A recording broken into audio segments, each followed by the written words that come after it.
Shalom, salam podcast M116 Mazmur pasal 1 sampai ke 6 agar hidup kita makin baik, makin benar di hadapan Tuhan.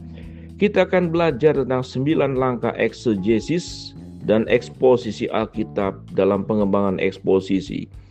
Ini adalah langkah yang dapat dengan mudah kita gagalkan, bahwa jika kita telah melakukan 7 langkah pertama dengan baik, menangani teks secara akurat dan komprehensif, dan bahkan jika langkah ke-8 telah membantu kita untuk memiliki keyakinan bahwa kita telah memahami makna dari bagian tersebut, masih ada banyak kemungkinan salah pada langkah ke-9 dan terakhir kita. Masalah utama adalah bahwa kita terkadang melupakan tujuan kita pada tahap ini, dan kita gagal dalam hal ini dalam 2 cara tertentu. Ingat kembali 4 langkah dasar Alkitab: observasi, interpretasi, dan korelasi atau verifikasi dan aplikasi. 7 langkah pertama dalam proses eksegetis yang lebih rinci memerlukan observasi, interpretasi, dan verifikasi primer.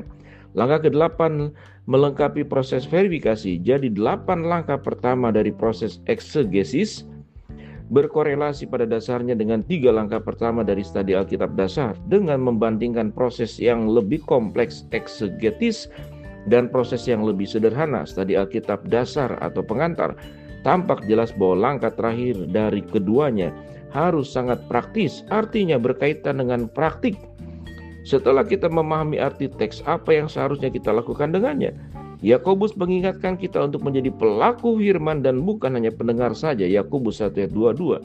Tujuan pertama dari penafsiran dan pemahaman teks adalah agar kita dapat mengikutinya. Tentu saja kita harus mengenali perbedaan antara penerapan primer untuk audiens awal dan penerapan sekunder untuk kita, untuk saudara dan saya. Kitab suci ditulis bukan hanya untuk audiens awal, tetapi juga agar kita yang ada saat ini diperlengkapi untuk setiap pekerjaan baik. 2 Timotius 3:16-17. Akibatnya, tidak ada bagian Alkitab yang tidak dapat kita gunakan dalam kehidupan pribadi kita. Kita hanya perlu menggunakan dengan benar. Perhatikan misalnya Esra, yang seperti yang dicatat dalam Esra 7:10. Berusaha mempelajari hukum Allah, mempraktikkannya dan mengajarkannya. Perhatikan urutan dalam proses Esra: belajar, melakukan, mengajar. Kita tidak boleh belajar hanya agar kita dapat mengajar orang lain. Kita harus belajar agar kita dapat tumbuh lebih dekat dengan Tuhan kita, memahami Dia dengan lebih baik. Jadi langkah terakhir ini atau eksposisi bukanlah tentang mempersiapkan penjelasan tentang bagian itu bagi orang lain, melainkan tentang saya menerapkannya bagian itu dalam kehidupan saya sendiri dan melakukannya dengan pemahaman yang tepat tentang bagian itu dalam pikiran. Yang pertama dari 2 cara utama kita dapat gagal memahami tujuan eksposisi adalah berfokus pada melatih orang lain sebelum membiarkan diri saya sendiri dilatih. Tujuan kedua dari eksposisi adalah untuk mengkomunikasikan firman Tuhan kepada orang lain, yang pada akhirnya untuk memperlengkapi orang-orang kudus bagi pekerjaan pelayanan, bagi pembangunan tubuh Kristus. Efesus 4:12, 2 Timotius 3:16-17. Dan disinilah kita sering salah. Ketika kita berpikir bahwa kita lah yang memperlengkapi orang lain, kita telah kehilangan data Alkitab yang penting. Bukan Anda dan saya yang memperlengkapi orang lain, melainkan firman Allah. Firman-Nya memperlengkapi, dan tugas eksposisi setelah kita mempraktekannya adalah untuk membantu orang lain memahami bagaimana menangani firman Allah bagi diri mereka sendiri. Daripada menciptakan pengikut yang bergantung pada kita untuk kebutuhan hidup mereka sehari-hari, kita perlu membantu para pengikut Kristus bertumbuh dalam kemampuan untuk memberi makan diri mereka sendiri. Pertimbangkan ini. Dari semua contoh penggunaan kata memberi makan dalam Perjanjian Baru, kata itu tidak pernah digunakan sebagai keharusan bagi para pendeta atau siapapun sehubungan dengan memberi makan orang lain secara rohani. Satu-satunya pengecualian dalam Yohanes 21:15, di mana Petrus diberi arahan khusus oleh Kristus. Bahkan dalam doa Bapa kami, para murid diminta untuk meminta kepada Bapa makanan mereka sehari-hari. Matius 6 ayat yang ke-11. Singkatnya, tugas kita bukanlah menciptakan orang-orang yang bergantung kepada kita untuk diberi makan, melainkan tugas kita adalah melatih para murid yang tidak hanya memiliki kemampuan untuk memberi makan diri mereka sendiri, tetapi juga mereka mampu mengajar orang lain memberi makan diri mereka sendiri juga. 2 Timotius 2:2.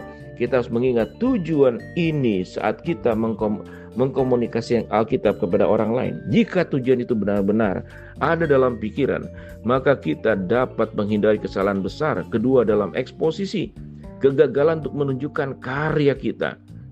Sungguh mengherankan betapa banyak buku teks eksposisi menggambarkan proses eksegetis secara akurat, dan kemudian ketika mereka beralih ke subjek eksposisi, mereka menyarankan penafsir untuk menyembunyikan karyanya dari mereka yang akan mereka mengajar. Jangan gunakan kata-kata Yunani dan Ibrani.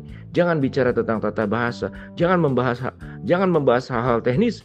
Berikan saja mereka ide utamanya. Jangan menafsirkan dari mimbar. Saya tidak dapat cukup menekankan betapa salahnya saran-saran ini.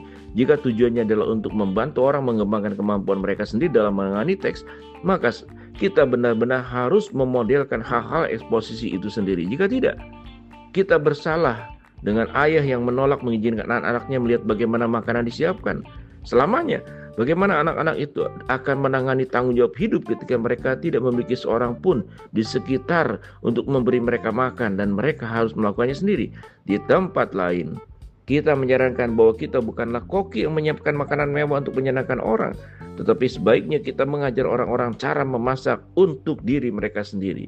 Jika kita tidak menunjukkan kepada mereka yang kita latih cara melakukan tugas-tugas eksegetis, dasar yang diperlukan untuk memberi makan mereka sendiri, maka seberapa efektifkah kita dalam melatih mereka? Sungguh tragedi yang mengerikan ketika seorang menciptakan kebergantungan kepada orang lain.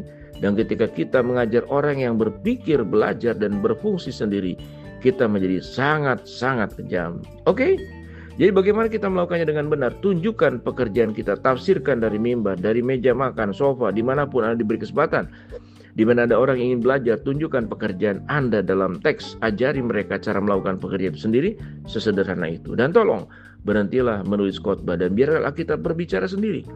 Khotbah tidak dapat memperlengkapi siapapun. Firman Tuhan dapat dan mungkin, dan memang demikian, mana yang lebih kita pilih.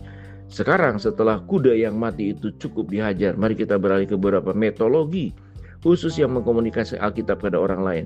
Harap diingat bahwa apa yang berikut ini hanyalah cara disarankan untuk mempersiapkan diri mengkomunikasikan Alkitab, mengkomunikasikan Alkitab. Itu tentu bukan satu-satunya bentuk penyampaian yang dapat diterima. Kuncinya adalah apakah kita membiarkan teks berbicara dengan cara sendiri dan menunjukkan kepada orang lain bagaimana menanganinya sendiri. Itu adalah tujuan dari proses tersebut.